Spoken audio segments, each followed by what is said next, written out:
All right. It's official. All right. So good morning, everybody. I am Danielle DeWitt. I am the Vice President of Advancement at 412 Food Rescue. And I'm so glad that you all are here, whether you're in person or virtual. This is our partner preview breakfast briefing. This morning is all about reflection, celebration, and a look forward. We're here to honor what we've built together and preview where we're headed next. Before we begin, there we go. Just a couple housekeeping notes. If you're joining us virtually, you'll be muted during the presentation, and we'll have time for questions at the end. Lovely Tara McHenry is monitoring the chat to make sure that we don't miss anything. And again, this session is being recorded and will be shared with everybody who is registered. So if you have to step out or step away, this information will be available to you. And also for those of you who are here in the room, please check out our lovely swag table. We've got some vintage logos and new logo stuff. We've got some great books that feature our wonderful volunteers and other lovely things. So please feel free to check that out and take whatever is speaking to you. All right, so now I would love to recognize the amazing people in this room. First, a huge thank you to our board of directors. Your leadership and guidance have been critical to our growth. We really couldn't be where we are today without you. So if you are here in the room, please raise your hand if you're a board member. Thank you, guys. Thank you. I believe we have Beth Slagle, our former board chair. I believe she's joining virtually. So hello, Beth. Shout out to you and all of your tremendous work. And Jim Langton is our current board chair. You'll be hearing from him in a little bit. And thank you for all of your guidance too. And I know most of you already know Alyssa and Tara and I. We work with a lot of you directly, but there are many other staff members here today too, and I hope that you've had a chance to connect with them. Raise your hand if you're staff. Yeah. We'll also have some time at the end too. So if you haven't had a chance to connect and talk and get to know our amazing staff, please do that. We are so lucky to have such a talented, passionate, and thoughtful group that's driving this work every day. So they really are the driving force behind a lot of this. So please make sure you have those conversations. I just wanted to give a special shout out to Micaiah. Thank you so much for all of your help with setting up the food and the room. Micaiah, raise your hand. So the food is from Whole Foods, which is one of our first and long-standing largest donors and financial supporters. So thanks to Whole Foods for that. And finally, to all of our funders, partners, and supporters, this is all for you. We couldn't be doing this without you. So thank you for all of your generosity. You're the reason that we're here. I'm personally honored to be standing here today because I've had the privilege of growing alongside this organization for the past 4 years. I moved to Pittsburgh in 2019 and connected with 412 Food Rescue as a volunteer. I was hooked immediately. And since I've joined the role officially in 2021, I've held a few different fundraising roles. And now as the VP of Advancement, I have the joy of helping grow and sustain this incredible, incredible network. And so what drew me to 412 Food Rescue was really just the elegant simplicity of the mission. It's an intuitive, real-world solution to two very deeply complex issues. We match surplus with need, we use technology to mobilize people, and we address hunger and climate change through one powerful everyday action. But what keeps me here is the enthusiastic willingness of the people who make it all work. 412 Food Rescue is not just the staff, it's the volunteers, food donors, nonprofit distribution partners, and supporters who say yes over and over again each and every day. We often describe food rescue as a three-legged stool, with each leg representing a critical operational component. Food donors, nonprofit distribution partners, and volunteers. Those are the three legs, the inputs and connections that drive the system. Our technology platform and staff, I view them as the structural supports, the things that hold the system together, ensuring coordination, safety, and reliability. And the foundation beneath it all, that's the financial support. It's what stabilizes the entire model, allowing the system to function, scale, and adapt. And without a solid foundation, the stool can't stand, no matter how well the parts are designed. So this work is possible because each and every one of you and your belief in a world without hunger and waste. So really, really thank you, and thank you for being here today. I'm especially glad you're here because we are at a pivotal moment in the organization's history. That's what brings us together this morning, to see where we're going and to reflect on the impact that's brought us to this moment. And so before we dive into the strategic plan that we've worked so hard on, I'm going to turn it over to our wonderful leader, Alyssa Cholodovsky, our CEO, who joined us over a year ago on Earth Day, which is incredibly fitting. She's going to share a little bit more about what your support has made possible, and then where it's taking us next. So please welcome Alyssa. Thanks.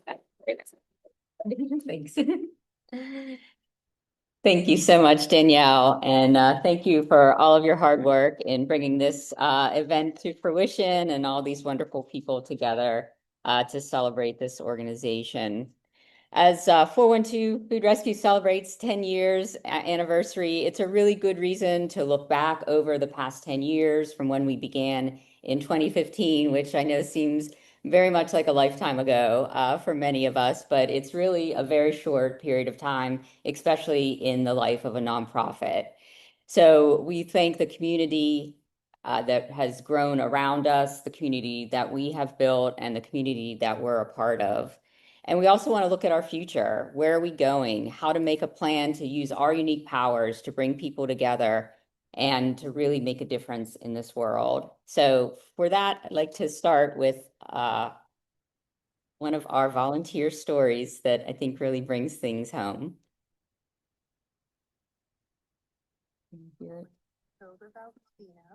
Honestly, I'm like a volunteer junkie. I love.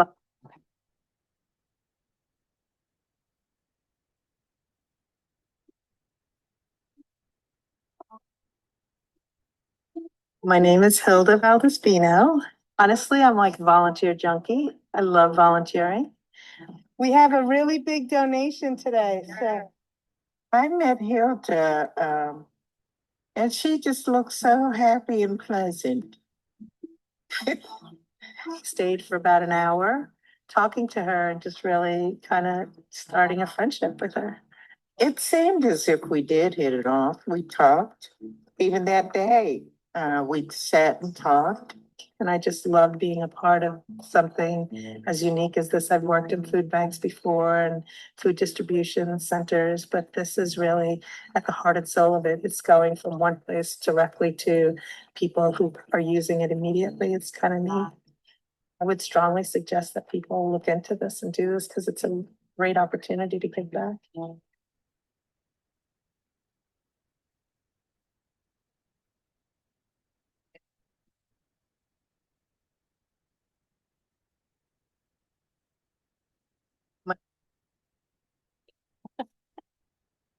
Technology, great.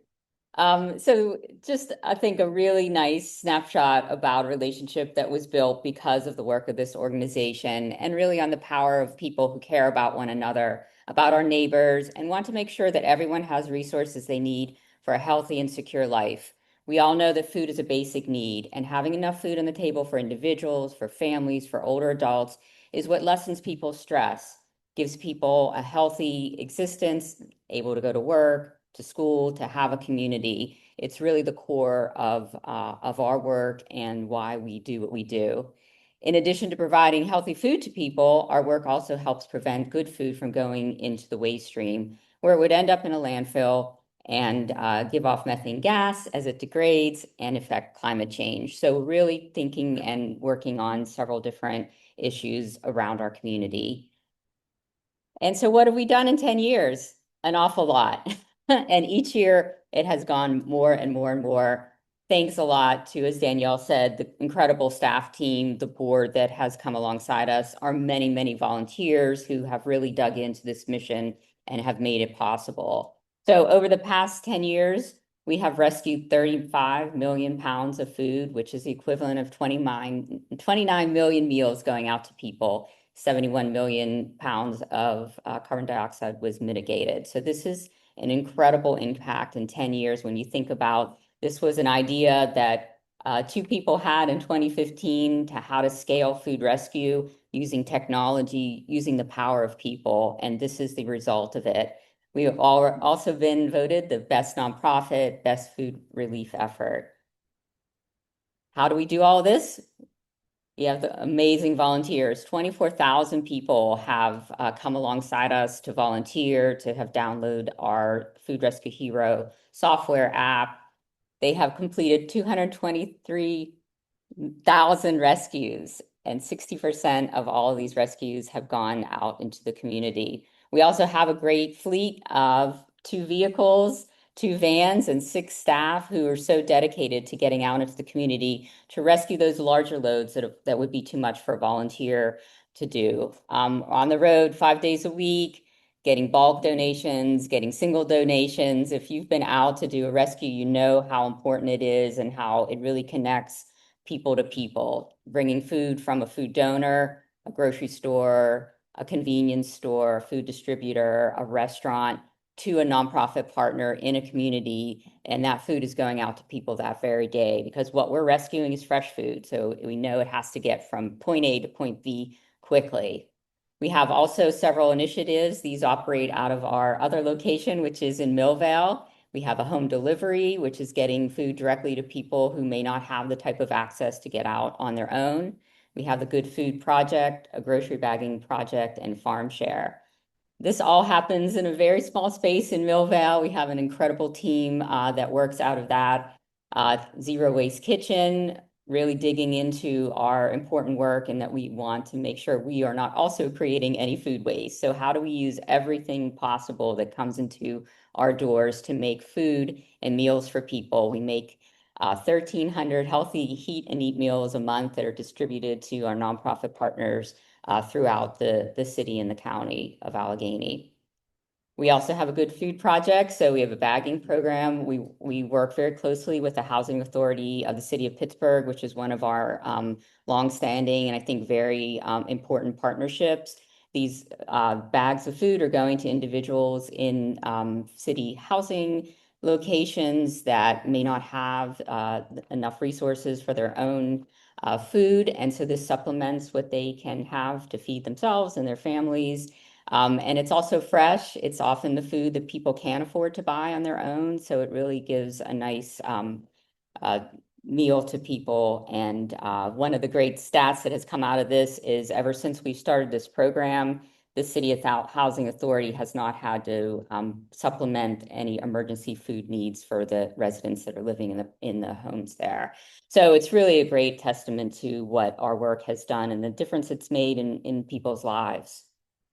We have a Farm Share, one of our other exciting programs. So this supports local agriculture, and it also provides, again, people, it's a way for us to get some revenue in because we sell farm shares, and then people can also sponsor a farm share that would go to a family or individual who would then get the share of the food themselves to use at home. So this year we have added a spring and a fall season. I see Greg nodding over here, and Jen, who helps work with this as well.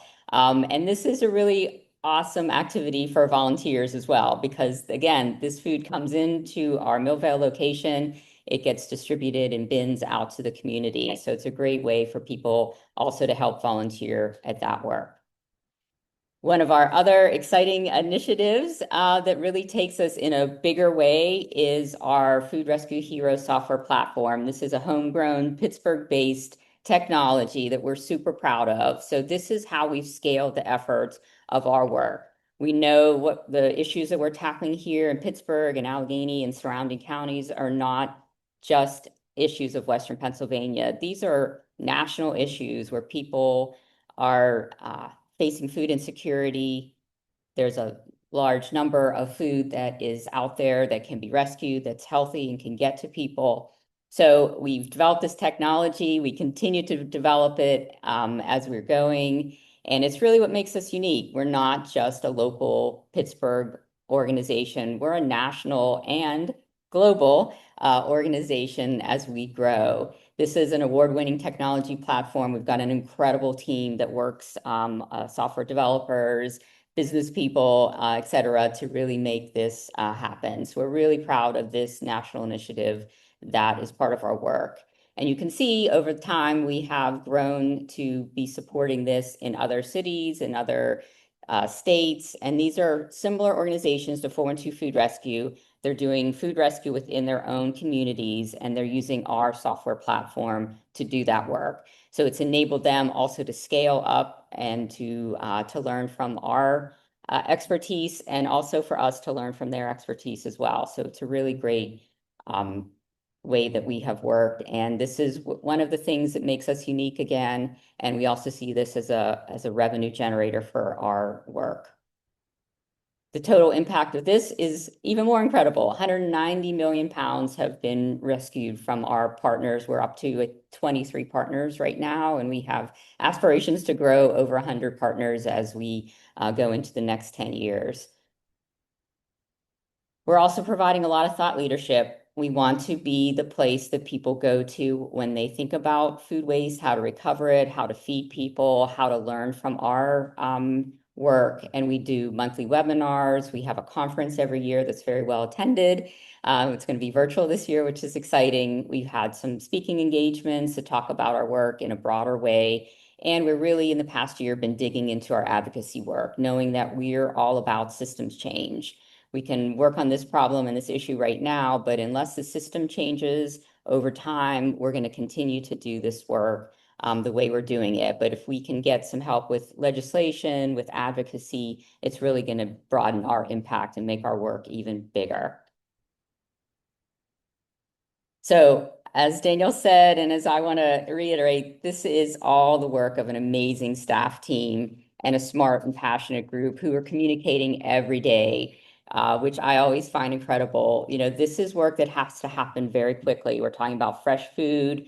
We're talking about rescues that come in that we may not have planned for, that we know where we can get to it really quickly. So we have a team that's putting our mission into action every single day. And that's really what I find remarkable at this organization.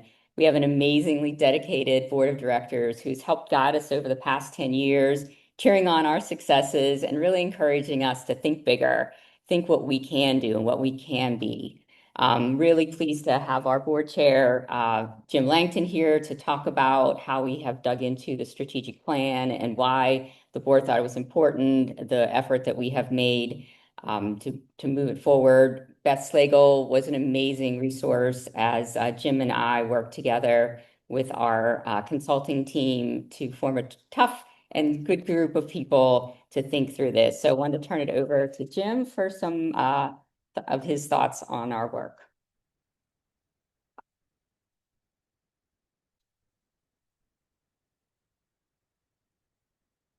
Thank you.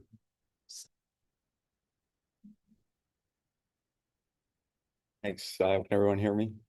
Good morning, and thank you all for being here. It's okay. Yeah, thanks. Thank you all for being here today and for joining us online if you are. Why now matters. I'll talk about the the board's decision to have a strategic plan done now. And before we get there, we'll give a little bit of history. So I've been lucky enough to be on the board for 7 years, and this year becoming the board chair. So I've seen some of the growth, much of the growth in the organization since fairly close to inception. Over the past decade, the mission behind 412 Food Rescue, which is, as you've heard, to reduce food insecurity and food waste by rescuing perfectly good food, that's received a tremendous amount of attention and experienced significant growth globally. During that time, 412 Food Rescue has helped drive this attention and growth through the vision, advocacy, and innovation of its co-founder, Alea Lizarrando. As you know, many food rescue organizations start with a single concerned volunteer rescuing leftover food from a family event or a corporate event and delivering it to a organization that serves communities in need. Leah boldly reimagined that process and allowed it to happen at scale by leading the development of a mobile app that connects volunteers to food donations and community partners. As you've heard, we now refer to that as Food Rescue Hero, and that app is currently helping many other food rescue organizations scale their operations across the U.S. and Canada today.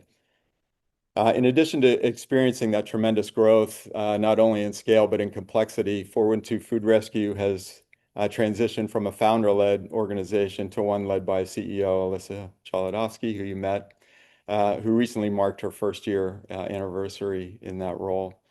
The board is excited and proud to have Alyssa leading the organization now, given her extensive nonprofit experience, shared vision, and strategic approach to operations growth and stakeholder partnership. Sorry, I missed the first slide. You'll get the materials. But having experienced that combination of growth and leadership transition during the past 2 years, the board decided that the time was right to commission a three-year strategic planning process that incorporated input from the board, the staff, and our partners. The intent was to build on the momentum of our first decade and develop a roadmap to allow 412 Food Rescue to leverage its strengths and continue to grow its impact through the programs that it offers. The strategic plan codifies our mission, vision, and values, and it targets priorities that are most critical to achieving those objectives. As our past, present, and future partners, we will now provide you with your first view of the strategic plan, and we look forward to further discussions with you as we ask for your support and partnership to help in continuing our mission. And finally, I want to thank all of you on behalf of the 412 Food Rescue Board for your support and partnership. Whether you're a funder, individual donor, food donor, community service organization, volunteer, or Food Rescue Hero licensee, we know that it takes a community of people with a shared vision and mission to help achieve our shared goals. Thank you very much.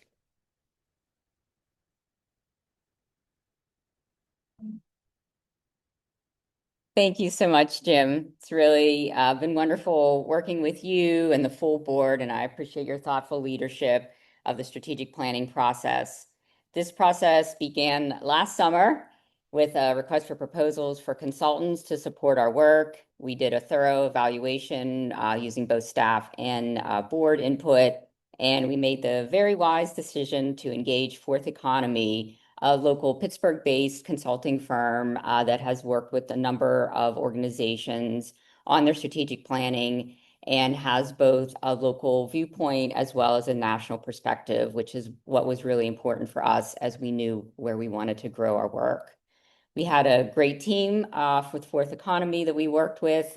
These are the individuals that were most closely associated with the work, and we're really thankful for their partnership and thought leadership and for, again, coming alongside us and really helping us think through this really important piece of our work and our next stage of development.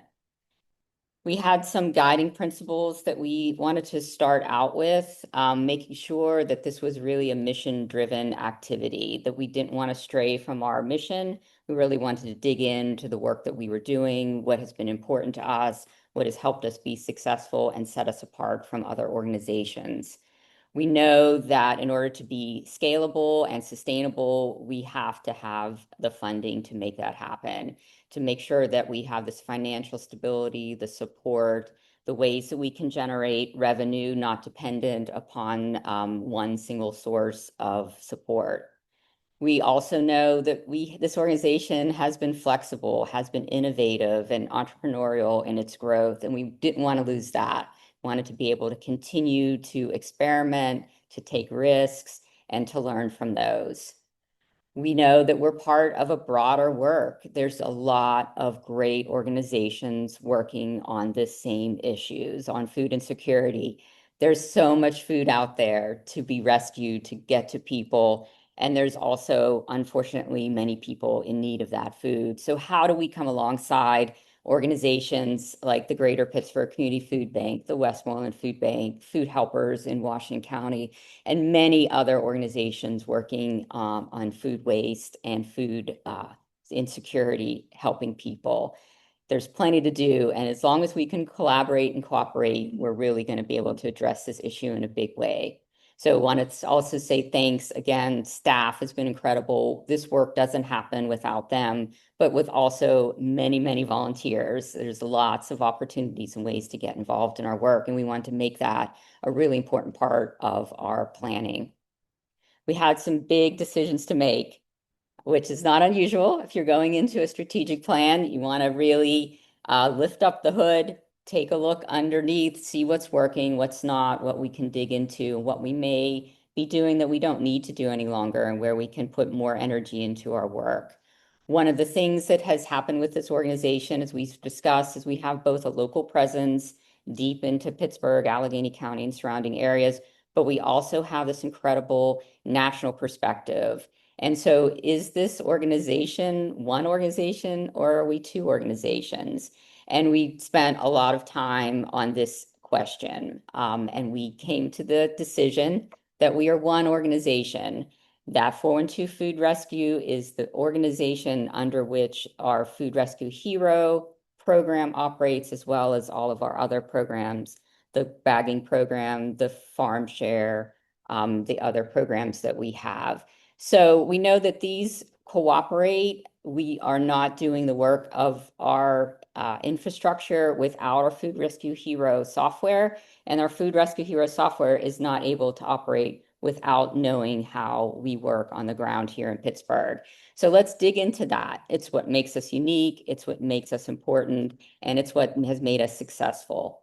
So if we're going to adopt an innovative incubator approach, what does that really mean? How do we do that? How do we work here in Pittsburgh on this issue that we know has implications, not just in the state and in the country, but across the globe?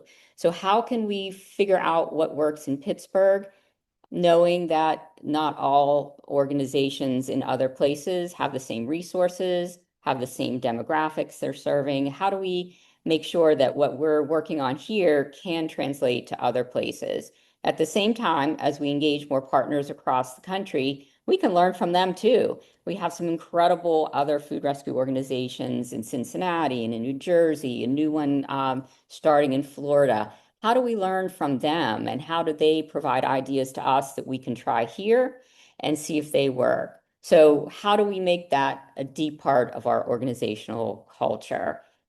And then how do we get to this global impact? You know, this is a 3-year plan. We're not going to have global impact in a big way in 3 years, but we need to set the stage so that over the next 10 years plus, we can get to that. And we know that the core is happening here in Pittsburgh. We're Pittsburgh proud. We know that we can do this, that it has happened here, that we have very real important issues that we're tackling locally. We had an important timeline that we kept to. We started in October. We brought this to the board in March for their approval. We had a lot of engagement. It was really important, especially to me, is that we had staff input and buy-in into the process, that the board could weigh in, and our many stakeholders, not just locally, but also across the country. We did surveys, we did forums, we had small group interactions. And then we had constant communication throughout the process. So we noodle on something, consider it, and then sit back and think about it. So I think that was a really important way for us to work through this strategy, because we didn't want to rush into decisions. We knew that some of this work was really important to consider. So we engaged across our network in this work. Where do you start with a strategic plan? Looking at your mission. Was our mission well-versed? Did it make sense? Were we capturing all the work that we did? So this was an activity of a lot of wordsmithing, and I'm really excited that we came up with a very strong statement that really encompasses all of the things that we're working on here. We're rescuing fresh surplus food. We're taking it where it's needed most. We're using people to do this. We have the technology platform, but it doesn't happen without people. When you do a rescue, you talk to the food donor where you're getting the food, you take it to the nonprofit, and you meet the people that you're helping to provide the food to. So how do we make sure that it's not just a technology, it's not just working on a screen, but really connecting with people, building that community partnership, and tackling those really important issues of food insecurity and climate change. So we reworked the mission statement, and I think this is a really great way to encompass our work. We have a vision. Don't want to just do this work without knowing where we're heading. So we really envision a world without hunger and waste, ending food waste by turning the surplus that's out there into sustenance, strengthening our communities, and very importantly, to protect our planet.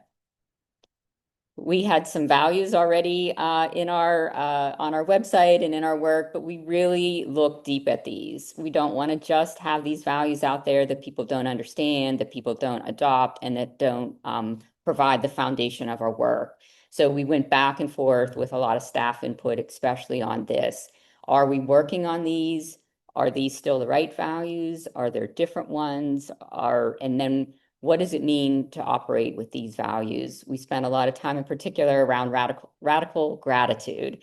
I love the phrase, but what does it mean? What is the work that we're doing, and how do we display being our gratitude for the partnerships, for the community that we work with? This is hard work. It really is. We know the people who are answering the phone, who are out there on our fleet, are seeing people in need, understanding what's out there in the community, and it can get, deep within you. So how do you remain grateful for the opportunity to work, grateful for the people that are working alongside us? And so we really put this into practice as we were developing the plan. So came up with 4 important core strategies: building financial sophistication and strength. How do we make sure that we can continue to do this work, that we have the support that we need in a broad way and from a diverse audience, to make sure that we're not reliant on one single source, and continue to invest in our growth? Operational excellence, as I said, we really wanted to make the statement that we're one strong organization. We have an incredible team of 43 individuals who are working together very closely. And how do we maximize that impact and the strengths of that team? The team is really important. We know that we want to be the place that people come to work. We want people to be happy here in their jobs, to find fulfillment, to be able to grow, to have a career ladder, to be supported with the types of benefits that people deserve. And we've really taken a hard look at that. We're working through some things right now to make sure that we can put that into action, because that's how we're going to drive our mission forward. And once the final piece, which I think is one of the exciting pieces about it, is we want to be the champions of the food rescue movement. We already are. We're the local champions of this. How do we broaden that? How do we dig into it? What can we do to help people understand the impact that they can have in this mission? And how do we innovate? How do we use advocacy? How do we help to educate people across the city and beyond in this work? So each of these 3 strategies, we work to build goals underneath it. I'm just going to touch upon some of them as a 3-year plan. You can understand that some of these things are more priority this year, and then as we work forward, we get into the other priorities. As I mentioned, with financial resilience through diversification was really important to us. Alongside the work that we were doing, we also engaged in a fundraising assessment, working with a local group, Advancement Advisors, that helped us look at where we had been with fundraising, what is the potential, what does our team look like, and really where, if we want to grow, how are we going to grow with the right financial support. So we're working to increase individual donor giving and retention. We have so many incredible people that have helped support our work. Let's grow that effort. Let's really help people understand the impact that they're making, whether they're volunteering, providing any talent and time to us, and also providing financial support. Really important to us was our Food Rescue Hero platform. We want to make sure that we can shore up that, the viability long-term of that. As you can imagine, it's an expense to have a technology, to make sure that we're keeping it up to date, that we're innovating, we're adding features, and it's really important to our work. We're not able to do the work without that. So how do we make sure that we can continue to support the platform, to grow the platform, and then eventually have the platform also become a source of revenue for us. We want to explore some of our strategic corporate investments. We have some great opportunities for companies, for groups to get involved with our work, to volunteer at in our Millvale kitchen, to get out and do food rescues. How do we make sure that we're addressing what is important to our corporate relationships, how we're making an impactful partnership with them, and then also how do we grow this across the country? We know that many of our partners don't just operate in Pittsburgh. Partners like Whole Food, Trader Joe's, Giant Eagle is a regional partner. How do we make sure that those partnerships, both with companies and philanthropy, can extend across the country to support our work and the work of our partner food rescue organizations? We want to make sure that people understand our story. A lot of people think about 412 Food Rescue and have a really strong, good feeling about us, which is terrific. It's amazing. We want to make sure that people understand what we're doing here, what the issues are that we're addressing, why we're doing this work, how we're doing this work. And so how do we make sure that the impact that we're having, we can measure? We can say X number of food is being rescued. This translates into this many meals, this many families are being affected, and that we are not just serving one community, but across the spectrum of communities and making sure that we're adaptable to those environments. Our second strategy was enhancing operational excellence. We want to make sure that our staff and our external audiences, again, understand our work, that we have the messaging correctly on our website and our materials and our social posts that resonate with people, that really explain what we're doing, that give opportunity for people to understand our work and to get involved. The organizational chart has taken many turns, even in the 1 year that I have been here. And when we decided we were one organization, that Food Rescue Hero was a program of 412 Food Rescue, how do we show that in our organizational chart? And so what we did was we made across our levels that all of the programs have equal footing, that the teams within each of those are across levels. And it just really clarified, I think, internally and externally as well, that we are one organization, that there isn't a hierarchy in importance within our programs, and how do we dedicate the staff needs and time to that. We wanted to be, as I mentioned, an innovative incubator. How do we establish our identity as that? How do we offer the ability to take a risk in this environment, especially when it is already risky to be operating a nonprofit organization? So we're not going to learn and grow if we can't provide the ability for our staff, for our board, for others in the community to offer ideas, to give us some things to think about and for us to try. And also to be brave and say, that's not working. That's not going to be something that we're going to spend our time on. So how do we make sure that that is ingrained in our organization? Investing in our team and network, really important for our work.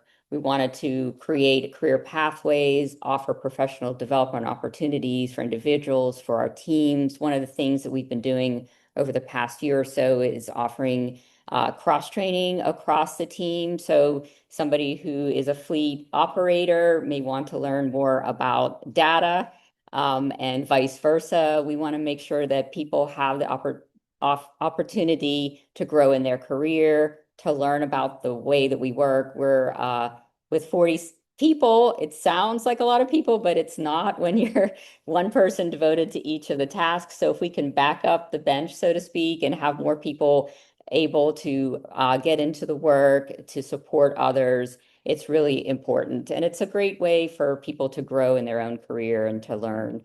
So we want to make sure that we incorporate that we give the staff the time to do that and the bandwidth to do it. We're also looking at benefits again. We added a 401k plan this year, which was awesome. We want to make sure that we are a great place to work, a great environment to be in and that we can support all of our teams. Our volunteers, again, are really critical to this work. We cannot do the type of scale and activities without a tremendous amount of volunteers. So we want to make sure that they're having a great experience, that when they go out on a rescue, they feel supported, they understand the impact that they're having, that they feel that they are able to talk to their neighbors about it. Word of mouth is a great way to spread the word. So when we know that a volunteer is having a great experience, whether it's a family who is doing a rescue on their way to soccer practice, or it's a retiree who every Monday is going to the same place, getting food and taking it to a nonprofit and building relationships. And then we know the volunteers are also really deeply entwined in our mission. So how do we make opportunities for them to get more involved, to join a committee, to be part of an event, to provide a monetary donation to us? Want to make sure that we are thoughtful on all of those. Strengthening relationships with our food donors and our partners. We have an entire team, an incredible team led by Mo Schumann with Becca and Leland, who are out in the community, who are working very closely with our food donors, with our companies, whether it's somebody that has the same food almost every week, or it's a donation that comes in unplanned that we need to get out in the community. So how do we know where it needs to go is by having deep relationships with our nonprofit partners. We know that not every partner we're going to has the ability to take food and store it, to freeze it, that oftentimes they're getting it right out into the community. So what are the things that the people that are coming to those nonprofits like to eat? What makes sense for them? Are they coming up on a holiday or just a issue that has come up? We had last month when many people were without electricity for several days. How did we make sure that we were able to provide the food to those? And it was because we had the deep relationships and understanding of the partner organizations we're working with. And at the same time, how do we develop these national partnerships? How do we work on the scale so that we can translate the work that we're doing to a larger audience? And also, we know the food system is huge. There's food coming to Pittsburgh from all over the country and actually from other countries as well. So when we can have these national partnerships and people know us and our work, they can turn to us if they have extra food or if they have questions about our work or want to take something to another partner. And finally, championing the food rescue movement. Leading in innovation. We want to elevate our Pittsburgh region as an innovation hub for food rescue. Again, trying things out, experimenting, giving people the bandwidth to do that. Public awareness is really important. We know that food waste is an issue that my grandparents talked about, that all of our grandparents, this goes way back into time, people concerned about food. We know that it costs money to plant food, to transport food, to manufacture cans and all the things that go into having food and then putting it on shelves in grocery stores or in other places. And then if it ends up in a landfill, it's all of that resources basically wasted. So how do we help the public understand the work that we're doing, how each individual can have their own impact on this and work with us or with other organizations? Advocacy, again, very important piece of our work. We know that this is part of a larger system, and if we're going to make change that might help support the work that we're doing through funding, through legislation, how do we push that forward on our own? And what kind of organizations do we want to work aside in cooperation with our advocacy agenda? So we have work that we're doing there. We're growing that as well. And it's on our website. So if you want to check it out, please do that. Planning for scale. We know that 10 years is not a long time. We've come a long way in that we have worked through a number of transitions of staff, of leadership, of the community. We all went through a pandemic that really showed and highlighted the work that we were doing and how we could support our community. So how do we ensure that we can continue to be strategic, to drive our work through data to make sure that we're having the impact, that we're addressing the issues, and that we're able to point to the work that we're doing, and to also discover where we might work in the future, to really look at what's out there in terms of the need, the audience, the food that's out there.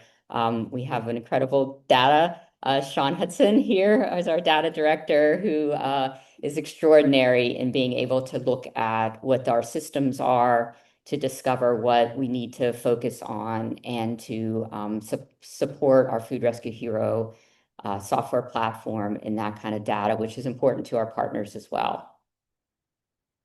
So putting the plan into action, it's incredible and exciting to have this plan. One of the things I kept saying to people as we were going through the process is this exciting? Does this generate energy? Are we on the right track? Do you find this compelling? Are you able to see yourself in this mission?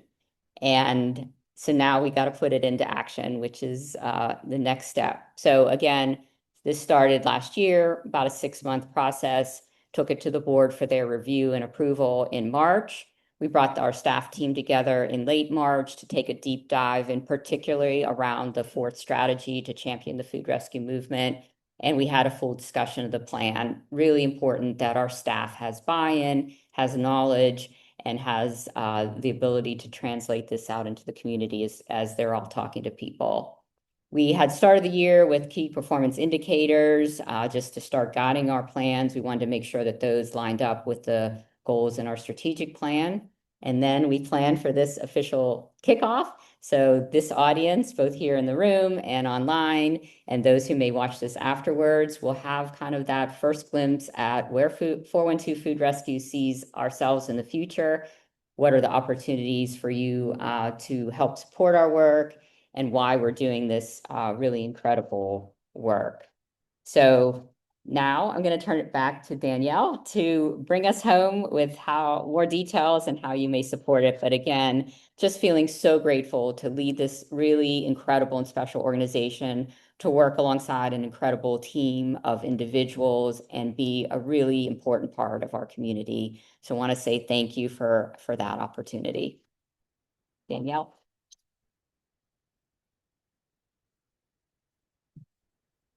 Great. Thank you so much, Alyssa and Jim, for sharing your thoughts. I hope you all found that very informational. Just going to share a few parting thoughts, and then we'll go into a short question and answer session.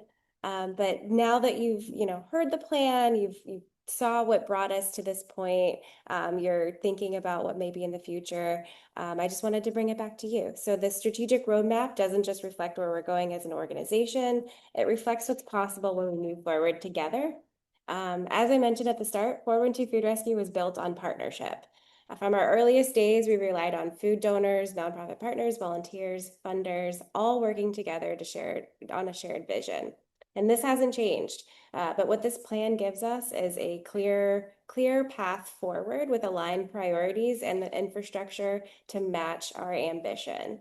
And there are many ways to plug in, whether that's sustaining some of our core operations, supporting our innovation, or helping us bring this work to new communities. We are especially excited about opportunities for multi-year philanthropic partnerships, program-specific investments in technology, sustainability, and education, geographic expansion support, capacity building support, and volunteer and community activations. I've been having a lot of meetings with other nonprofit organizations, and this time is very tumultuous, and any opportunity that we have for partnerships and working together and combining resources is an opportunity to move this work and the work of all of our partners forward. So any opportunities for more collaboration is really what we are excited about as well. I would also be remiss if I didn't mention 2 exciting opportunities coming up. It is our 10th anniversary, and we've had one big exciting block party earlier on this year, but we have another big party in September. It's a fundraising event at Rockwell Park on September 13th. It's called Rooted, to kind of symbolize the fact that we've reached this point where our roots have grown into the soil and we're ready to grow and expand and launch even further, it's going to be a really fun event. So there is some information about that in your folders. Please check that out and share that with your friends, family, and colleagues. And then, as was mentioned earlier, we also have the annual Food Rescue Conference, and that has more of a national reach that helps support a lot of the strategic plan initiatives. And it's also really a great opportunity to get in front of a lot of thought leaders in this space as well. Those two information sheets are in your folders, and if you have any questions about that, please let us know. So yeah, that wraps up my little ending here. Again, so grateful for all of you for being here and for your support and your enthusiasm for this incredible mission. Tara's been monitoring the chat. You guys have been a great audience. I've been watching everybody pay attention and nod, so it's been really great. So we are actually going to open it up. Oh, I forgot the slide change had featuring our lovely board member John Beck at the Food Rescue Conference, actually doing a great job talking about marketing. But yeah, we're going to turn it over to questions. Does anybody have any questions? I'm going to invite Alyssa and Jim back up to the podium to help answer some questions too. Yes. Hi, I'm a longtime volunteer and frankly never thought about being involved in the organization beyond that. And whether you mentioned committees and such, what are some opportunities that volunteers could take advantage of to become more involved in this great organization? That's a great question. So she asked, she's been a longtime volunteer. Thank you so much for your support. And she asked, what are other ways that volunteers can deepen their relationship with the organization? What committees and things like that? I will say we do have an advancement committee if you're interested in helping with our fundraising efforts. That is new this year as part of our strategic plan. We have some other committees on the board as well and some other deep volunteer opportunities. Thank you. The host committee for the Rooted event is also an opportunity that we're looking for. That committee is designed to help generate some enthusiasm, sell some tickets to some supporters, get sponsorships, and just help with general logistics of the event as well. I'll take that, the rest of it, or do you want me to jump in? Yeah, maybe That's right. board perspective. Yeah, I'll talk about some of the board perspective as well. So in the last year or so, we've started to really try to formalize and engage more people, either external members onto committees that we have, or advisory board that we're building. I see one advisory board member here today. So that is the advisory board is something that we've gotten a lot more, I'd say, disciplined around trying to get people engaged, and that would be people that have a specific expertise or background or interest that want to get involved in some of our committees. So the board committees today include, in addition to the executive committee and the governance, which are primarily within the board itself, advancement that Danielle mentioned, technology that Julia is part of, and also operations. So I would say if you have an interest and you have a skill you'd like to offer, just contact me or Alyssa, and we'll find a way to get you involved. We're trying to get that much more aligned and try to advance that more. So.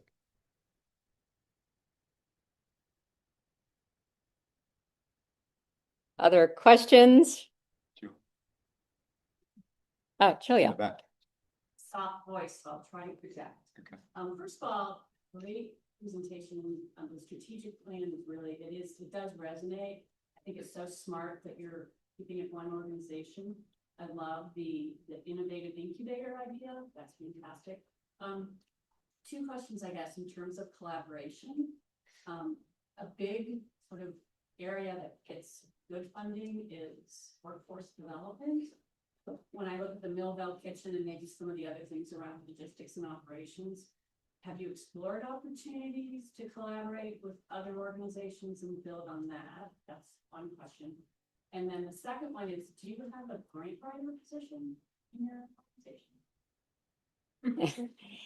Yeah, so thanks, Julia, who's a member of our technology committee and really has been a great partner for us. Two questions. One is around how we can support workforce development in our work, which is an important way for people to reach self-sufficiency in themselves, and then to also to grow the operations. And the second question was around if we have a grant writer, which I can answer that very quickly and point to Tara McHenry, who's a grant writer extraordinaire, who is really super organized, keeps us on tap, has been a great partner to us. Her role has expanded as well to corporate relationships. So that we can put a big check mark next to. So thank you. And then in terms of workforce development, it's one of the things that we have explored, especially around our technology development. So we know one of the things as we have been out moving our Food Rescue Hero platform to other food rescue organizations. We have one in Philadelphia, in Erie, in the state, but many times our food rescue organizations are coming up against not having people. They might be volunteer driven. They may not have somebody who can drive a truck or who can organize and dispatch for people. So is there a way for us to support new rescue organizations by helping to provide money or funding or support to a workforce development? So we're kind of thinking about it in that way, but totally open to other ideas and thoughts and partners who might be interested in helping us with that work. So it is something we're looking at. We've been exploring how we can work with universities. And so many times, the students are coming and going. How can we have one person, maybe it's a dispatch person that is part of our team or that's part of the university, that we can help to support and train? So just another idea we've been thinking about in terms of our ability to expand. Thank you. Great question. Other questions? There's one in the chat which leads into this. How does the new strategic plan support Food Rescue Hero partners across North America and beyond? So what additional ways is the strategic plan helping Food Rescue Hero partners? Sure. So that was a really important piece of our work and something that we spent a lot of time on. So the question is, how does our strategic plan support our Food Rescue Hero platform and partnerships across the network? And a week before I started, we also had a new person start, Brad Fetchin, who has been a great thought leader in our product, in our platform, how we can expand and grow. So I know this was an important part for him in our strategic plan and thinking about our partners. We surveyed our partners, asked them what we're doing, how we can be more supportive to them, some strengths, some opportunities that they see for our growth. And we want to make sure that, again, because this is such an important part of the work that we do, that we're able to grow our platform and provide support. So a lot of it is about scaling. So how do we scale locally, but then also how do we support our food rescue operations in other cities that want to scale too? So they may be working in a city, want to expand out through a county, maybe they want to engage in another county, and how we can support with our platform their ability to grow. How can we help them think about ways to tap into funding? How do we help them get more volunteers, have a great volunteer experience? But then also, if a food rescue organization that's a partner of ours wants to do a strategic plan, how do we provide open doors? Here's what we did. Here's how we did it. Here's some ways that you might cooperate and do it as well within your own region, understanding that every city is different, every place, even if we go to another country, so to speak, with a different language, how can we localize our platform? So we are hoping to garner some funding for that so that we can even grow across the country and the world. We're going to conquer the world. Any other questions? I just add, if you are looking for opportunities to get engaged along with all of the committees, open the newsletter. And often we have community ambassador opportunities, advocacy opportunities. So just those one-off chances to come out and support the mission in other ways.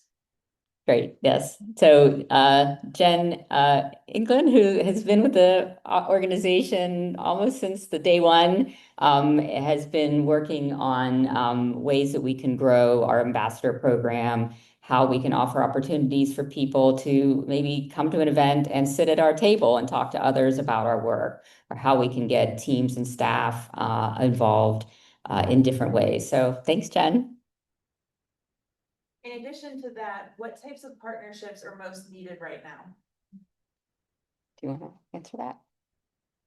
Yeah, I think just gonna reiterate, kind of from my closing remarks, just collaborations that we can share resources. So multi-year partnerships, program-specific investments, geographic expansion support, anything that allows us to work together to really align our collective missions, right? I think a lot of times in the nonprofit space, we feel this competitiveness. There's this scarcity mindset, but there's a lot of research out there that says that that's not actually true. Generosity kind of feeds itself. And so when we work together, we're able to generate more excitement and more momentum and support for the work that we're all working on together. So just, yeah, any opportunities and partnerships where there might be some sort of alignment or a chance to work together to share our resources. Yeah, and Jim, please add to it. I'll add a few comments. One of the strategies that you saw there was about financial sophistication and strength, and those words were chosen very specifically because I'd say 412 Food Rescue to me doesn't feel like a typical nonprofit in terms of its programs. It's not just, you either get funds for general operating or for programmatic expenses. We have a technology development and maintenance platform that is, being licensed to other cities. So sophistication aspect of that strategy is that, we need to do market analysis to see what the market will bear in terms of licenses. We need to do cost analysis to see what's the best way to employ a development and maintenance team. And so that there's a lot more sophistication to a technology platform than I'd say than just delivering meals, for example. And then the strength piece of that is that the development and maintenance is costly, and it takes time to add licensees. So, we've been lucky enough to be able to use reserves for that. But in terms of what partnerships would be helpful, partnerships that help us, bridge that time between now and when we have enough licensees to fully fund the technology development and maintenance would be especially helpful at this time. So I wanted to add that.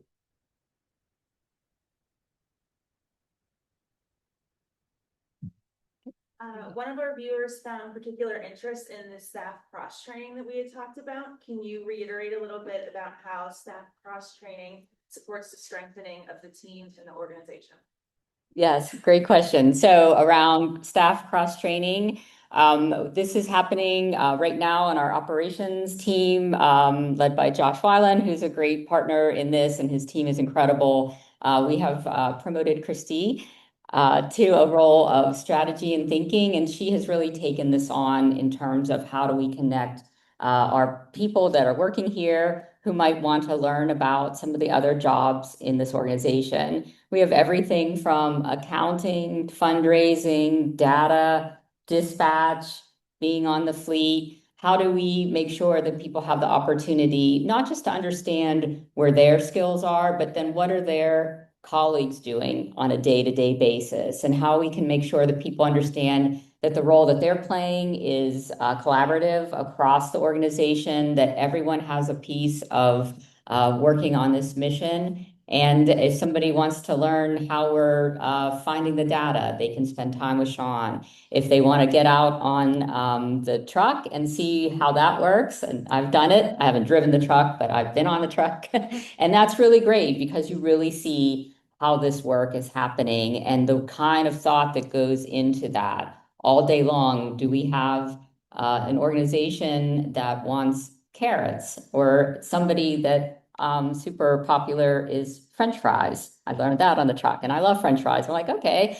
So how do we make sure that people have the ability to understand our mission deeply as a part of our team? And that's what we're doing with cross training. Always happy to connect somebody, probably to Christy, who has really put a lot of thought and work into this and is making sure that the team can access those resources. Leland. So I was thinking a bit, talk a lot about being a thought leader and being an incubator of innovation. Has there been any thoughts or efforts put towards as that leader, maybe I don't know if they're out there or not, but applying for a grant that would allow us to give our partners or allow our partners to apply for mini grants that would help them in their starting stages, like, different partners we have, they're in different phases of creating these food rescue operations, but, having them be able to apply for mini grants to use and license the technology that we are, we have out there so they can at least, I guess, dip their toes in the water and see how it works for their operation without it, hindering them to be able to grow in the beginning stages of the process. Yeah, great question. Leland Scale is also a longtime employee, has worked to really make sure that we're deep into our community. Has a great question around how we're supporting our nonprofit partners and our food rescue operations partners in their own growth, and an idea around mini grants that can help. I'm thinking if somebody needs a freezer or something like that, or if they're expanding to have a truck or. That too, but Okay. in terms of the technology, being able Okay. to use and license the technology in a way that allows them to grow and scale. That doesn't hurt their budget. Okay, got it now. So how can we support food rescue organizations to use our platform? And we're very fortunate that many foundations, and we actually have a individual giver who has provided seed funding. So if a new or existing food rescue organization in another place wants to adapt our software, we can provide some seed funding so that they can come in to try the software and use it. So we are doing that, but I think it's a great idea for us in terms of our growth and ability to adapt with getting more organizations using this software, because of course there's an expense to software. Thanks. One thing that's on everyone's mind is government support. So can you discuss a little bit what the current reliance and outlook is for government funding? Sure. Do you want to Sure. take that? Okay. Yeah, so fortunately, 412 Food Rescue has not historically had a lot of government funding. A lot of our support has traditionally come from the amazing foundations in Pittsburgh and beyond, as well as our individuals. We do have a little bit of governmental support. Before the administration took office, we did have a goal of increasing our government grants. So we are adjusting that a little bit. So fortunately, our bottom line is not being affected. However, it is trickling down to us, right? Our organization thrives off of partnerships with other organizations who do have that reliance. A lot of the uncertainty is also creating a lot of wiggle room or animosity, I guess, or what's the word I'm looking for? Anxiety, thank you. That is creating a lot of financial uncertainty that individuals are also being affected. And so the need is increasing. So while our partners they're losing some funding, their client need is increasing, which trickles up to us as well. So it's not directly affecting us too much. However, this year we also were awarded a grant from the EPA from the Green and Healthy Homes Initiative to help with our Washington County expansion this year. We have a really ambitious goal to really expand into that county, and we got this great award. It was almost $200,000. We were getting ready to submit for a payment for that, and then we found out that the program was eliminated. So we were affected this year. More so than in the past, and our partners are seeing the same. So It is definitely an uncertain time, but we are all again trying to communicate and work together to mitigate any major losses from the current funding debacle. Yeah. I think this is a great time to mention House Bill 620, which would increase the tipping fees in Pennsylvania. There's Act 101 recycling fees, which then would go to support the food rescue infrastructure grants. And so the state, right now, that bill is up for consideration, and we have the opportunity for you to email your state representatives on our website, on our advocacy page. Yes. Thank you. I'm gonna read. Yes, so Jen also pointed out that this is a great opportunity for our advocacy. We do have a newly launched advocacy page on our website for citizens to get involved and contact their representatives. One of them was the House Bill 620, thank you, to increase tipping fees, which will increase the amount of funds available for food rescue organizations. So that is another way for volunteers to get involved is through activism and advocacy. It's 10 o'clock. All right. Well, great. It is 10 o'clock. We wanted to leave some room for people to mix and mingle and chat with some of our staff as well, but I just wanted to check and make sure there weren't any more questions in the room. No. Okay. Well, thank you so much. Again, there's lots of food over there, so please fill up your plates again, and have a great conversation with your neighbor. Get to know what they're working on, what they're caring about, what stuck out to them. If you have any questions that may come up afterwards, my card is in the welcome packets that you received. Please feel free to reach out at any time. We're here to work with you as we continue to push forward in this amazing mission. So. All right. Thank you so much. We'll say goodbye to our online friends. Will we say goodbye? All right. Thank you.